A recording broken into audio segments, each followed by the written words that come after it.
कि आप लोग भी अपना career as a web developer जो है वो स्टार्ट करना चाहते हैं, लेकिन आप लोगों को जो है वो समझ नहीं आ रही कि जो है मैं कहाँ से स्टार्ट लूँ, किस तरह जो है वेब डेवलपमेंट को सीखना शुरू करूँ। ठीक है, आप लोगों के पास रिसोर्सेज जो है वो आप लोगों को नहीं मिल रहे, या आप लोगों को ये समझ नहीं आ रही कि पहले कौन सी चीज़ सीखनी चाहिए, देन बैक एंड के लिए कौन कौन सी चीज़ें जो है वो ज़रूरी हैं, फ्रंट एंड के लिए कौन कौन सी चीज़ें ज़रूरी हैं। तो ये सारी चीज़ें जो है एक मतलब जब एज अ बिगनर लेवल जब बंदा इन चीज़ों को देखते को बंदे को जो है वो समझ नहीं आती कि जो है मैं कहाँ से स्टार्ट लूँ या किस तरह से जो है ये चीज़ें जो है वो सीखना शुरू करूँ। ठीक है, तो मैं यहाँ पे आप लोगों के लिए लेके आया हूँ फुल स्टैक वेब डेवलपमेंट, एक रोड मैप मैंने यहाँ पे तैयार किया है। स्टेप बाय स्टेप मैं आप लोगों को सारी चीज़ें बताऊंगा कि किस तरह जो है आप लोगों ने ये सारी चीज़ें सीखनी है, और कितना टाइम आप लोगों ने एक चीज़ में लगाना है, एक चीज़ को कितना ज़्यादा आप लोगों ने प्रैक्टिस करना है। ये सारी चीज़ें जो है मैं यहाँ पे आप लोगों को इस रोड मैप में जो है वो बताने वाला हूँ। इस रोड मैप के अगर स्टेप्स आप लोग फॉलो करेंगे अपनी वेब डेवलपर मतलब वेब डेवलपमेंट जर्नी में, तो आप लोग अगर स्टेप बाय स्टेप जिस तरह मैंने चीज़ें बताई इस तरह अगर आप लोग सीखेंगे, तो आप लोग जो है एक अच्छे जो है वेब डेवलपर जो है वो बन जाएंगे। ठीक है, इसमें आप लोगों को फ्रंट एंड अगर आप लोग मतलब सीखे हैं, आप लोगों को बैक एंड सीखना है, समझ नहीं आ रही कि कौन सी चीज़ सीखनी है, एडवांस लेवल के कौन से कंसेप्ट आप लोगों को सीखने हैं, कौन से फ्रेमवर्क सीखने हैं, सारी चीज़ें जो है मैंने यहाँ पे बताई हैं। ठीक है, अगर आप लोगों ने फ्रंट एंड सीखना है, बैक एंड सीखना चाहते हैं, तो भी आप लोगों के लिए ये रोड जो है वो फायदेमंद है। अगर आप लोग बिल्कुल न्यू हैं,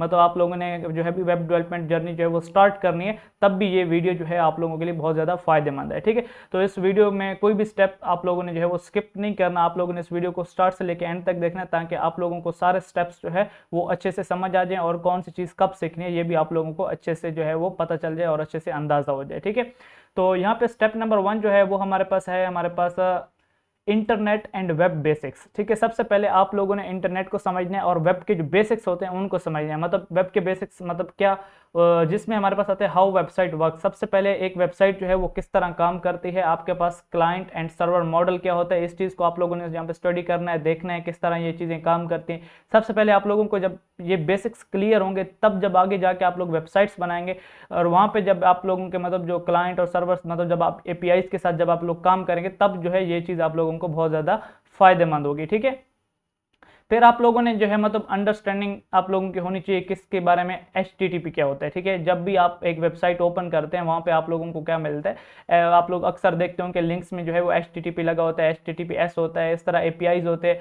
तो उन सारी चीज़ों की अंडरस्टैंडिंग जो है आप लोगों को होनी चाहिए कि ये बेसिकली होती क्या है, ये है क्या, ये किस तरह जो है वो काम करते हैं। तो इनका अंडरस्टैंडिंग आप लोगों को वेब डेवलपमेंट मतलब जब आप लोग कोडिंग करते हैं उससे पहले आप लोगों को ये चीज़ें जो है वो पता होनी चाहिए। ठीक है, उसके बाद डोमेन क्या होती है, होस्टिंग क्या होती है। ठीक है, और डीएनएस मतलब डोमेन नेम सिस्टम जो होता है, इसके बेसिक्स के बारे में आप लोगों को पता होना चाहिए, क्योंकि जब भी आप वेबसाइट बनाएंगे तो उसका कोई ना कोई जो है वो एक डोमेन मतलब आप लोग लेंगे, उसकी hosting and domain name systems जब आप उस पर मतलब उसका क्या कहते हैं जब आप उस पर सेट करेंगे, तो उसके बेसिक्स वगैरह ये सारी चीज़ें जो है आप लोगों को पहले क्लियर होनी चाहिए, तब जो है आप लोगों ने क्या करना है, फ्रंट एंड की तरफ जो है वो मूव करना है। ठीक है, स्टेप नंबर 2 में आप लोगों ने जो है फ्रंट एंड के जो फंडामेंटल्स है ये आप लोगों ने देखना। अच्छा, ये जो पहला है ना स्टेप 1, इसको आप लोगों ने कम से कम जो है एक वीक में जो है इसको पूरा करना है। ठीक है, आप लोगों ने इससे ज़्यादा टाइम इस पे नहीं जो है वो स्पेंड करना है। ठीक है, ये जस्ट आप लोगों के थ्योरीज वगैरह होंगी, आप लोग मतलब आप लोगों के कुछ कंसेप्ट होंगे, वीडियोज वगैरह कुछ आप लोग यूट्यूब पे देखें तो ये आप लोगों को जो है वो क्लियर हो जाएंगे। ठीक है,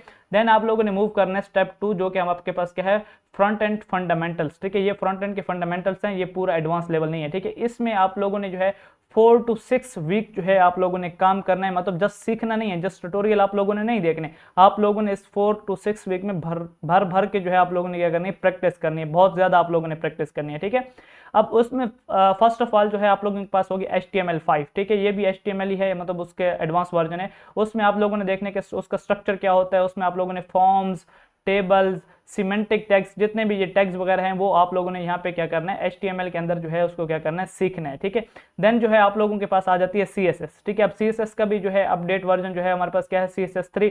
आप लोगों ने जो है वो स्टाइलिंग करना सीखना है, फ्लेक्स बॉक्स क्या होता है, ग्रिड क्या होती है, उसी के उसके साथ साथ जो है वो ट्रांजिशंस किस तरह जो है वो हम यहाँ पे इंप्लीमेंट करते हैं, एनिमेशंस जो है वो हमारे पास क्या होते हैं, ये सारी चीज़ें यहाँ पे आप लोगों ने क्या करने हैं, आप लोगों ने इन सारी चीज़ों को जो है वो सीखना है एंड आप लोगों ने प्रैक्टिस करनी है। ठीक है, यहाँ पे आप लोग अपने माइंड में रखें कि डेली आपने 2 to 3 आवर्स जो है वो आप लोगों ने प्रैक्टिस करनी है, मतलब ये चीज़ सीखनी है। ठीक है, अच्छा, उसके बाद यहाँ पे आप लोगों को पता होना चाहिए कि रिस्पॉन्सिव डिज़ाइन क्या होता है, मीडिया क्यूरीज आप लोगों के पास क्या होती हैं, मोबाइल पर किस तरह जो है आप लोग जो है वो मतलब मोबाइल डिज़ाइन किस तरह जो है आप लोग बनाते हैं CSS के थ्रू, ये सारी चीज़ें जो है आप लोगों ने वहीं पे सीखनी होंगी इसी 4 to 6 वीक के अंदर, मतलब आपका ज़्यादा से ज़्यादा ये कितना हो गया, 1.5 महीना आपके पास हो गया, ठीक है, 1 मंथ एंड हाफ, ठीक है, आपके पास जो है ये होगा। उसमें आप लोगों ने ये सारी चीज़ें सीखनी है, इनके ट्यूटोरियल्स देखने हैं और ज़्यादा से ज़्यादा जो है आप लोगों ने क्या करनी है, प्रैक्टिस करनी है, ठीक है। जो जो चीज़ आप लोग सीखते जाएं साथ में आप लोग क्या करते हैं, प्रैक्टिस करते हैं, ठीक है। देन आप लोगों ने जावास्क्रिप्ट के जो बेसिक्स है ना, वो यहाँ पे आप लोगों ने सीखने हैं इसी के अंदर, ठीक है। ये जो आपके पास टाइम होगा 1 मंथ एंड हाफ, इसी के अंदर यहाँ पे आप लोगों ने क्या करना होगा, जावास्क्रिप्ट के बेसिक्स जो है उनको क्लियर करने के, मतलब वेरिएबल्स क्या हैं, ठीक है, डेटा टाइप्स क्या होती हैं, ऑपरेटर्स क्या होते हैं, फंक्शंस क्या होते हैं, लूप्स क्या होंगे, एंड जिसे हम क्या कहते हैं, डॉम मैनिपुलेशन जो है ये आपके पास क्या होती है, इवेंट्स आपके पास क्या होते हैं, ठीक है। तो ये सारी जो बेसिक्स हैं ये आपने क्लियर करने हैं, ठीक है। अब जो है स्टेप नंबर 3 में आप लोगों के पास आ जाएगी एडवांस फ्रंट एंड, ठीक है। एडवांस फ्रंट एंड की तरफ आप लोग मूव करेंगे, ठीक है। अब उसमें यहाँ पे फिर से आपके पास जो है 3 to 4 वीक्स होंगे, इसको आपने क्या करना होगा, कंप्लीट करना होगा। अब एडवांस फ्रंट एंड के अंदर है क्या, मतलब आप लोगों ने मॉडर्न जावास्क्रिप्ट की तरफ जाना होगा, ठीक है, जिसके अंदर ES6 प्लस जो फीचर्स होते हैं उनको आप लोगों ने जो है वो सीखना होगा। API को किस तरह फेच करना है, जेसन क्या होता है, ठीक है, जेसन फाइल्स जो आपके पास होते हैं वो क्या होती हैं, प्रोमिसेस क्या होते हैं, उसी के साथ एसिंक एंड अवेट फंक्शन जो है ये बेसिकली किस तरह जो है आप लोगों के साथ जो है वो काम करते हैं, ये सारी चीज़ें जो है आप लोगों ने क्या करनी है, सीखनी है, किसके अंदर, स्टेप नंबर 3 के अंदर, ठीक है। एंड लोकल स्टोरेज आप लोगों के पास क्या होती है, सेशन स्टोरेज आप लोगों के पास क्या होती है, कुकीज़ आप लोग अक्सर देखते हैं ना, जब भी आप किसी वेबसाइट पर जाते हैं तो वहाँ पे आपके पास कुकीज़ कहते हैं कि एक्सेप्ट कुकीज़ कर लें तो ये वेबसाइट जो है वो अच्छे से काम करेगी, फास्ट काम करेगी। तो वो सारी चीज़ें यहाँ पे आप लोगों ने सीखने की, ये होती क्या है, किस तरह काम करते हैं, किस तरह सेट की जाती है एक वेबसाइट के अंदर, ठीक है। एंड देन जो है आप लोगों ने क्या करना है, एक जो है फ्रंट एंड का आप लोगों ने फ्रेमवर्क चूज करना है, ठीक है। अब यहाँ पे एक ही आप चूज कर सकते हैं, यहाँ पे जो मोस्ट पॉपुलर है वो आप लोगों के पास है रिएक्ट जेएस, ठीक है। ये जावास्क्रिप्ट के जो है क्या है, जावास्क्रिप्ट के फ्रेमवर्क्स होते हैं, इनके थ्रू भी आप लोग जो है वो क्या करते हैं, वेबसाइट करते हैं, मतलब कोडिंग करते हैं, ठीक है। अब मोस्ट पॉपुलर जो है वो यहाँ पे react.js है, ठीक है। इसके बाद vue.js, वीओ जिसे हम बोलते हैं .js, ये भी आप लोगों के पास होता है। एंगुलर जो है वह भी आप लोगों के पास होता है, ठीक है। अब इसमें से आपने एक सिलेक्ट करना है जो आप लोगों को सूटेबल हो, ठीक है। आप लोगों ने इस पर रिसर्च कर लेनी है, जो भी ज्यादा जो है अच्छा हो उसको यहाँ पे आप लोगों ने मास्टर करना है, ठीक है। यहाँ पे आप लोगों के पास 1 मंथ होगा जिसमें आप लोगों ने ये सारी चीजें जो है वो सीखनी भी है, साथ में क्या करनी है, प्रैक्टिस भी करनी है, ठीक है। अब यहाँ पे रिएक्ट में थोड़ा सा आप लोग ज्यादा टाइम भी ले सकते हैं, मतलब आप 4 to 6 वीक्स भी जो है वो यहाँ पे ले सकते हैं, ठीक है। डिपेंड करता है आप लोग जो है वो एक दिन में कितनी स्टडी करते हैं, ठीक है। जब आप लोग यहाँ पे एडवांस फ्रंट एंड जो है इसका जो है जब आप लोग कंसेप्ट जो है वो पूरा कर लेते हैं, मतलब सीख लेते हैं, देन आपके पास आता है स्टेप नंबर 4, जो कि आप लोगों के पास क्या है, वर्जन कंट्रोल। वर्जन कंट्रोल का मतलब क्या है कि जो भी आप लोगों ने सीखा है, जब आप लोग उस पर जो है वो प्रैक्टिस करते हैं, आप लोग अगर फ्रंट एंड के कोई ना कोई प्रोजेक्ट्स बनाते हैं, उसको गिटअप पे जो है आप लोग किस तरह जो है वो लोगों के साथ शेयर करेंगे। फर्ज करें कि आपने एक प्रोजेक्ट बनाया, उसको आपने गिटअप पे अपलोड किया, किस तरह अपलोड करना है, कैसे उसको मेंटेन करके रखना है, ये सारी चीजें, ठीक है। इसमें गिट बेसिक्स भी होंगे, गिटअप फॉर कोलैबोरेशन जो है, ये सारी चीजें जो है आप लोगों ने क्या करनी है, सीख लेनी है, ठीक है। जस्ट एक इस पे आप लोगों ने है 1 वीक लगाना है, सारे जितने भी इसकी इन्फॉर्मेशन है वो सारे इकट्ठी करनी है, इस पे काम करने, जो भी आप लोगों ने प्रोजेक्ट बनाए हैं उसको किस तरह गिटअप पे आप लोगों ने अपलोड करनी है, ये सारी चीजें जो है यहाँ पे आपने स्टेप नंबर 4 में जो है वो क्लियर करनी है, ठीक है। देन स्टेप नंबर 5 जो है, यहाँ पे आप लोगों ने बैक एंड आप लोगों का जो है वो स्टार्ट हो जाए, ठीक है। यहाँ पे आप लोगों की बैक एंड डेवलपमेंट जो होती है वो यहाँ पे आप लोगों की स्टार्ट हो जाती है विद PHP, ठीक है। अब मुख्तलिफ किस्म की बैक एंड डेवलपमेंट्स जो है वो लैंग्वेजेस आजकल जो है वो इस्तेमाल हो रही हैं। आप लोगों को यहाँ पे मैं जो है वो सजेस्ट कर रहा हूँ PHP, ठीक है। PHP जहाँ पे एक जानी मानी बैकएंड लैंग्वेज है जिसको आप लोग जो है वो इस्तेमाल करते हैं एज अ बैकएंड के तौर पे, ठीक है। अब यहाँ पे आप लोगों ने क्या करना है, इसमें स्टेप नंबर 5 में आप लोगों ने, मतलब ये आप लोगों के पास 4 to 6 वीक्स होंगे, इसमें आप लोगों ने जो है PHP में क्या क्या सीखना है। यहाँ पे सबसे पहले तो PHP का सिंटैक्स और उसके साथ उसके वेरिएबल्स, लूप्स, फंक्शंस जो है ये किस तरह काम करते हैं, इन चीज़ों को यहाँ पे आप लोगों ने देखना है। Then PHP form handling and validation, ठीक है। जो आप लोग HTML के अंदर फॉर्म्स वगैरह जो है बनाते हैं PHP के थ्रू, आप लोग उसको किस तरह हैंडल करेंगे, उसको किस तरह जो है उसकी वैलिडेशन वगैरह, ये सारी चीज़ें जो होती हैं वो किस तरह की जाती है, ये सब कुछ जो है यहाँ पे आप लोगों ने सीखना है, ठीक है। देन सेशंस किस तरह जो है वो यहाँ पे मेंटेन किए जाते हैं, कुकीज़ वगैरह यहाँ पे किस तरह हैंडल किए जाते हैं, फाइल हैंडलिंग PHP के थ्रू जो है वो किस तरह की जाती है, ऑब्जेक्ट ओरिएंटेड प्रोग्रामिंग जो है PHP के अंदर जो है वो किस तरह काम करती है, कैसे जो है वो मतलब की जाती है, वो सारी चीज़ें यहाँ पे आपने देखनी है, ठीक है। Working with PHP frameworks, Laravel recommended, ठीक है। यहाँ पे जो है आपके पास एक फ्रेमवर्क है Laravel, ठीक है। इसको जो है आप लोगों ने क्या करना है, इसको जो है आप लोगों ने सीखना है, ठीक है। PHP का ये एक फ्रेमवर्क है, जैसे कि जावास्क्रिप्ट का फ्रेमवर्क था react.js वगैरह, Vue.js एंड एंगुलर, ठीक है। तो यहाँ पे PHP का क्या है, Laravel, ठीक है। इसको मैं यहाँ पे आप लोगों को जो है वो प्रेफर करूंगा, आप लोग जो है वो इसको सीखें, ठीक है। ये रिकमेंडेड मैं अपनी तरफ से जो है रिकमेंड कर रहा हूँ। आप लोग अगर किसी और फ्रेमवर्क में काम करना चाहते हैं तो आप लोग कर सकते हैं, ठीक है। कोई रिस्ट्रिक्शंस नहीं है, जो भी आप लोगों को फ़ायदेमंद लगे, ठीक है।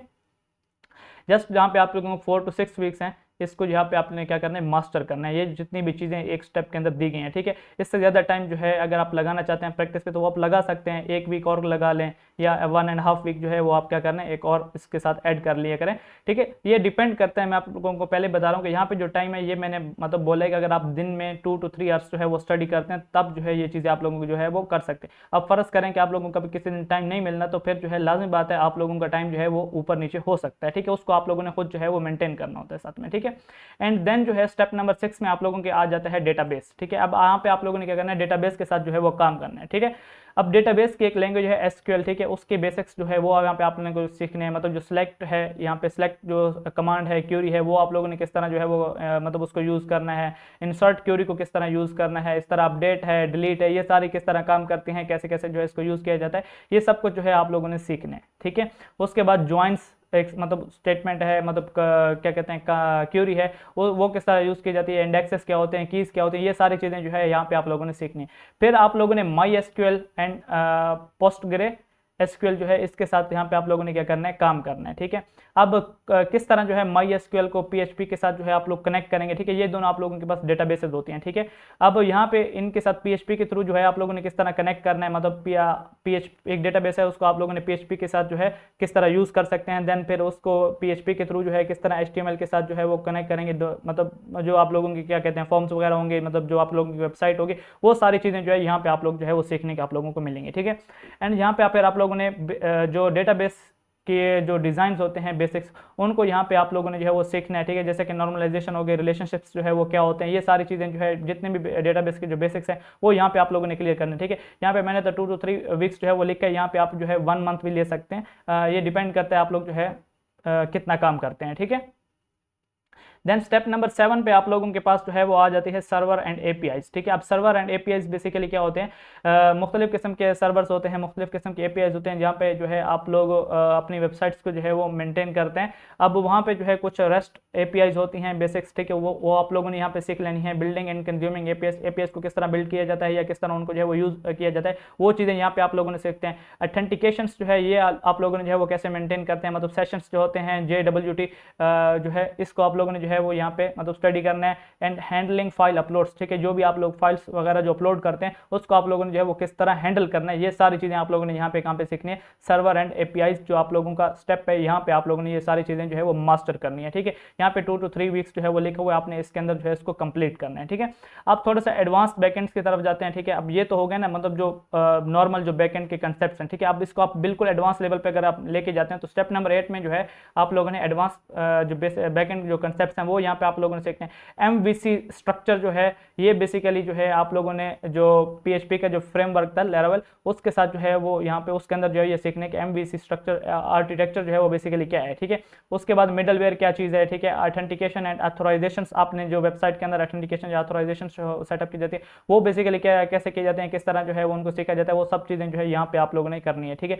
API रेटिंग लिमिटिंग, ठीक है, ये आप लोगों ने जो है यहाँ पे देखना है। अब यहाँ पे जो है आपने थर्ड पार्टी API जो होती है उनके साथ किस तरह जो है वो काम किया जाता है, किस तरह उनको काम में लाया जाता है, जैसा कि यहाँ पे स्ट्रिप हो गए, पेपाल हो गए, गूगल मैप्स वगैरह, ये सारी चीज़ें जो है आप किस तरह जो है वो सेटअप करते हैं, किस तरह जो है इसमें को मतलब आप लोग इनको यूटिलाइज करते हैं, वो सारी चीज़ें यहाँ पे आप लोगों ने सीखनी है स्टेप नंबर 8 में। यहाँ पे आप लोगों के पास जस्ट 1 मंथ या 1.5 मंथ आप कर लें, इसके अंदर यहाँ पे आपने इसको पूरा का पूरा सीखना है। एंड बेस्ट प्रैक्टिस यहाँ पे आप लोगों ने करनी है, ठीक है। प्रैक्टिस लाजमी है, ठीक है, डेली प्रैक्टिस आप लोग करेंगे तब भी जो है ये चीज़ें आप लोग सीख पाएंगे, ठीक है।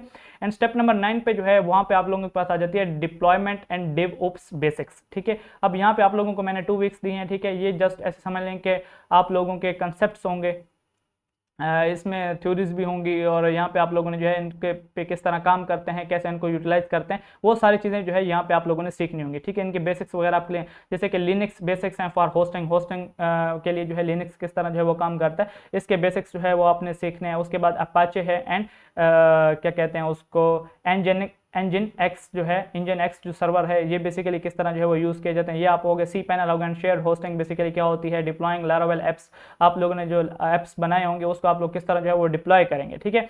एंड क्लाउड होस्टिंग क्या होती है, AWS उसमें है, डिजिटल ओशन है, हेरोइक हेरोको है, ये सारी चीज़ें जो है आप लोगों ने सीखनी होंगी कि बेसिकली किस तरह काम करते हैं। ठीक है, ये सारी की सारी चीज़ें जो है स्टेप बाय स्टेप आप लोगों ने सीखनी है, जैसे जैसे मैं बता रहा हूँ। पहले जो है अगर आपने कौन सी चीज़ सीखनी है, देन नेक्स्ट जो है आपने कौन सी चीज़ सीखनी है, स्टेप बाय स्टेप आपने एक एक चीज़ जो है वो सीखनी है। ठीक है, उसके बाद डॉकर बेसिक्स हैं, ये ऑप्शनल है, आप अगर सीखना चाहते हैं तो आप लोग सीख लें, नहीं सीखना चाहते तो भी इसमें कोई इशू नहीं है। ठीक है, अब यहाँ पे स्टेप नंबर 10 में मैंने कुछ एक्स्ट्रा टूल्स और बेस्ट प्रैक्टिसेस जो है वो रखी हैं यहाँ पे, जिसमें मतलब CSS आप लोगों ने सीखे, लेकिन CSS के भी फ्रेमवर्क्स होते हैं, वो अगर आप लोग सीखना चाहते हैं, जैसे कि यहाँ पे बूटस्ट्रैप हो गया, टेलविंड CSS हो गया, अगर आप लोग ये करना चाहते हैं तो इससे क्या होगा, आप लोग और अच्छे से जो है वो CSS जो है वो क्या कर सकते हैं, इंप्लीमेंट कर सकते हैं, आपका टाइम बचता है। ठीक है, अब यहाँ पे पैकेज मैनेजर्स होते हैं जिसमें NPM एंड कंपोसर वगैरह जो है ये आप लोग अगर सीखना चाहते हैं सीख लें। बिल्ड टूल्स, ठीक है, कुछ टूल्स होते हैं जैसे कि वेबपैक, YT, तो ये आप लोग अगर मास्टर करना चाहते हैं कर लें। सिक्योरिटी बेस्ट प्रैक्टिस, ठीक है, यहाँ पे आपने कुछ सिक्योरिटी के हवाले से जो है बेस्ट प्रैक्टिसेस वगैरह करनी है कि SQL इंजेक्शंस जो है वो क्या होते हैं, उनको किस तरह जो है हम मतलब यूज़ करते हैं, एंड XSS एंड CSRF। ठीक है, ये सारी चीज़ें जो है यहाँ पे आप लोगों ने क्या करने हैं, मतलब सीखने हैं कि सबके जो है वो ट्यूटोरियल्स वगैरह यूट्यूब वगैरह पे होते हैं। ठीक है, वहाँ पे आप लोग जाएं, इनको देखें, इन पे प्रैक्टिस करें, वो सारी चीज़ें जो है वहाँ पे आप लोग सीख सकते हैं। ठीक है, और यहाँ पे परफॉर्मेंस ऑप्टिमाइजेशन, अब एक वेबसाइट आप बना रहे हैं तो उसको यहाँ पे उसकी परफॉर्मेंस का आपने खास ख्याल रखना है। ठीक है, वो स्लो ना हो, जब आप लोग उसको यूज़ कर रहे हो वो स्लो ना हो, उसकी परफॉर्मेंस को किस तरह ऑप्टिमाइज कर सकते हैं आप, ये सारी चीज़ें जो है आपने यहाँ पे सीखनी है कि किस तरह एक वेबसाइट की परफॉर्मेंस जो है उसको फास्ट किया जाता है। ठीक है, एंड स्टेप नंबर 11 में यहाँ पे जब आप सारी चीज़ें जो है वो सीख जाएंगे, देन यहाँ पे आप लोगों ने करने हैं कुछ प्रोजेक्ट्स। ठीक है, सबसे पहले आप लोगों ने अपनी एक पोर्टफोलियो वेबसाइट बनानी है। ठीक है, जिसमें आप बताएंगे कि मैंने ये काम किया हुआ है, आप अपना मतलब डेटा वगैरह होता है उसमें आपने कहाँ पे स्टडी किया है, कहाँ आपके हॉबीज़ वगैरह, आपके प्रोजेक्ट्स वगैरह, जितनी भी आपकी डिटेल होती है, मतलब ये एक पर्सनल पोर्टफोलियो वेबसाइट जो है अगर आप बनाएंगे तो इससे क्या होगी, आपकी प्रैक्टिस भी हो जाएगी, और आप जो है उससे क्या हो जाएगी, जब आप कहीं जॉब्स वगैरह के लिए जाते हैं तो वहाँ पे जस्ट आप अपनी पर्सनल पोर्टफोलियो वेबसाइट का जो है उनको लिंक देते हैं, वो आपकी सारी इन्फॉर्मेशन जो है वो देख लेते हैं कि आपने जो है वो कैसे कैसे काम किया, आपको क्या क्या चीज़ आती है, आपने कहाँ कहाँ पे स्टडी की है, कहाँ कहाँ पे आपने इंटर्नशिप की है, ये सारी चीज़ें जो है आप अपनी वेबसाइट के अंदर जो है वो मतलब क्या करते हैं, बताते हैं। ठीक है, फिर आप लोगों ने जो है ब्लॉग विद ऑथेंटिकेशन, ठीक है, आप लोग ब्लॉग एक वेबसाइट बनाते हैं ब्लॉगिंग के लिए। ठीक है, उसमें ऑथेंटिकेशन वगैरह आप लोग इंप्लीमेंट करते हैं PHP एंड प्लस MySQL के साथ। ठीक है, एक ई-कॉमर्स वेबसाइट आप बनाएं, ई-कॉमर्स स्टोर आप बनाएं। ठीक है, उसमें प्रोडक्ट्स वगैरह, कार्ट, चेकआउट्स वगैरह, ये सारी चीज़ें जो है वो आप लोग इंप्लीमेंट करें। API बेस्ड पे एक प्रोजेक्ट बनाएं, जैसे कि वेदर ऐप होता है, चैट ऐप होता है। ठीक है, तो ये आप लोग एक मतलब अपने लिए प्रैक्टिस के लिए जो है एक प्रोजेक्ट बनाएं, ताकि जो है आप लोगों की प्रैक्टिस जो है, जितने भी आप लोगों ने APIs के कंसेप्ट सीखे हैं वहाँ पे आप लोग इंप्लीमेंट करें। ठीक है, अब फिर आप लोगों ने क्या करना है, लास्ट में आप लोगों ने जितने भी प्रोजेक्ट बनाए हैं उनको आप लोगों ने क्या करना है, गिटहब पर और लिंक्डइन पे क्या करना है, अपने प्रोजेक्ट को जो है वो डिप्लॉय करना है और शो करना है कि ये मैंने प्रोजेक्ट्स बनाए हैं, ये इस तरह मतलब मेरे यहाँ पे पड़े हैं प्रोजेक्ट्स, अगर किसी ने देखने हैं तो वो यहाँ पे देखें। फिर लोग यहाँ पे क्या करते हैं, फिर आप लोग फ्रीलांसिंग वगैरह भी शुरू कर सकते हैं। ठीक है, ये था आप लोगों का full stack web development road map, जिसमें मतलब फ्रंट एंड भी होती है प्लस बैक एंड, एक ही बंदा जो है वो फ्रंट एंड भी करता है एंड बैक एंड जो है वो भी जो है वो करता है। ठीक है, अब यहाँ पे बात कर लेते हैं कि इस पूरे कोर्स को सीखने में आप लोगों को जो है वो कितना टाइम लग सकता है। तो यहाँ पे अगर बात करते हैं तो अगर आप दिन में जो है वो 2 to 3 आवर्स जो है अगर आप डेली स्टडी करते हैं, ठीक है, डेली, ठीक है, आप लोग मतलब एक दिन रेस्ट भी कर सकते हैं। फिर आप लोग अगर ऐसा करते हैं 2 to 3 आवर्स डेली स्टडी करते हैं, देन आप लोग 7 to 10 मंथ के अंदर अंदर जहाँ पे आप क्या कर सकते हैं, एक फुल स्टैक वेब डेवलपर जो है आप बन जाएंगे। ठीक है, उसमें मेन चीज़ क्या है, आप लोग बहुत ज़्यादा जो है आप लोगों को प्रैक्टिस की जरूरत होगी, आप लोगों ने बहुत ज़्यादा प्रैक्टिस करनी है, तब भी जो है आप लोग क्या करेंगे, आप लोग जो है एक फुल स्टैक वेब डेवलपर जो है वो बन पाएंगे। ठीक है, हाँ, कुछ स्टूडेंट्स होते हैं वो जो है वो ज़्यादा स्टडी करते हैं, मतलब 5 to 6 आवर्स भी मैंने देखे हैं स्टूडेंट्स जो है वो स्टडी करते हैं, तो वो जो है वो यहाँ पे जल्दी जो है चीज़ों को कवर आउट कर सकते हैं, वो 5 to 6 मंथ के अंदर जो है वेब डेवलपमेंट को मास्टर कर सकते हैं। ठीक है, लेकिन उनको भी जो है मैं यहाँ पे बोलूँगा कि प्रैक्टिस मेक्स मैन परफेक्ट। ठीक है, आप लोगों ने क्या करना है, ज़्यादा से ज़्यादा प्रैक्टिस करनी है, चीज़ों को कम सीखें लेकिन प्रैक्टिस ज़्यादा करें। ठीक है, ऐसा नहीं है कि आप लोग 6 घंटे स्टडी कर रहे हैं तो आप लोग जो है बस ट्यूटोरियल देखते जाए, नहीं, जो चीज़ वो सिखा रहे हैं, जिस चीज़ के बारे में वो बता रहे हैं, उस चीज़ का कंसेप्ट आप लोगों को फिर हो। ठीक है, फिर आप लोग उस चीज़ को इम्प्लीमेंट भी करें। ठीक है, तो ये थी हमारी आज की वीडियो कि किस तरह जो है आप एक फुल स्टैक वेब डेवलपर बन सकते हैं, उसमें कौन कौन सी चीज़ें होती हैं, कौन कौन से स्टेप्स आप लोग फॉलो करेंगे, कौन कौन सी चीज़ें जो है वो सीखेंगे। ठीक है, तो आज की वीडियो में इतना ही, मिलते हैं अपनी नेक्स्ट वीडियो में, अपना बहुत बहुत ख्याल रखिएगा, अल्लाह हाफिज़।